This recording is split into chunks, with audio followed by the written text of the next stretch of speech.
சிம்மாசனத்தின் மேல் உட்கார்ந்திருப்பவரின் வலது கை பக்கத்தில் எழுதப்பட்ட ஒரு தோல் சுருளை கண்டேன். அதில் இருபக்கமும் எழுதப்பட்டிருந்தது. அது மூடி வைக்கப்பட்டு 7 முத்திரைகளும் இடப்பட்டிருந்தன. ஒரு சக்தி வாய்ந்த தேவதூதனை நான் கண்டேன். அவன் உரத்த குரலில் அழைத்து, இம்முத்திரைகளை உடைத்து இந்த தோல் சுருளை திறந்து விடுகிற தகுதி உள்ளவர் யார் என்று கேட்டான். ஆனால் பரலோகத்திலோ, பூமியிலோ, பூமிக்கு அடியிலோ இருக்கிற எவரும் இதுவரை அம்முத்திரைகளை உடைத்து திறந்து உள்ளே பார்க்க இயலவில்லை.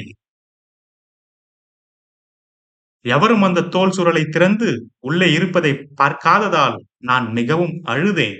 ஆனால் முதியவர்களுள் ஒருவர் என்னிடம், அழாதே, யூதர் குலத்தில் பிறந்த சிங்கமான இயேசு வெற்றி பெற்றார். அவர் தாவீதின் வழி வந்தவர். அவர் 7 முத்திரைகளையும் உடைத்து இந்த தோல் சுருளை திறந்து பார்க்கும் ஆற்றல் உள்ளவர். பிறகு ஒரு ஆட்டுக்குட்டி சிம்மாசனத்தின் மத்தியில் நிற்பதை கண்டேன். அதனை சுற்றி 4 ஜீவன்களும் இருந்தன. மூப்பர்களும் அதனை சுற்றி இருந்தனர். அந்த ஆட்டுக்குட்டி கொல்லப்பட்டது போல தோன்றியது. அதற்கு 7 கொம்புகளும் 7 கண்களும் இருந்தன. அவை தேவனுடைய 7 ஆவிகளாகும். அவை உலகமெங்கும் அனுப்பப்பட்டவை. அந்த ஆட்டுக்குட்டி தேவனுடைய வலது கையிலிருந்து தோல் சுருளை எடுத்தது. உடனே உயிர் வாழும் ஜீவன்களும் 24 மூப்பர்களும் இந்த ஆட்டுக்குட்டியை பணிந்து வணங்கினர். ஒவ்வொருவரிடமும் ஒரு இசைக்கருவி இருந்தது. அதோடு தூப வர்க்கத்தால் நிறைந்த பொற்கள சங்களையும் அவர்கள் பிடித்திருந்தனர். அத்தூப வர்க்கங்கள் நிறைந்த பொற்கள சங்கள் தேவனுடைய பரிசுத்தமான மக்களின் பிரார்த்தனைகளை குறிக்கின்றன.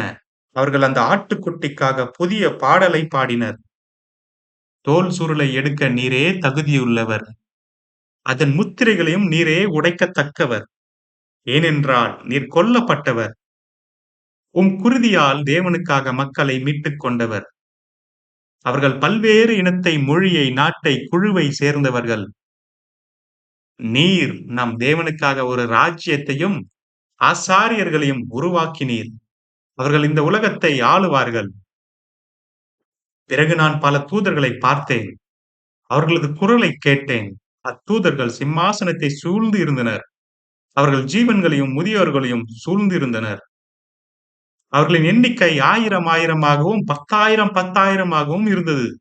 இந்த தூதர்கள் உரத்த குரலில் கீழ்கண்டவாறு பாடினார்கள்.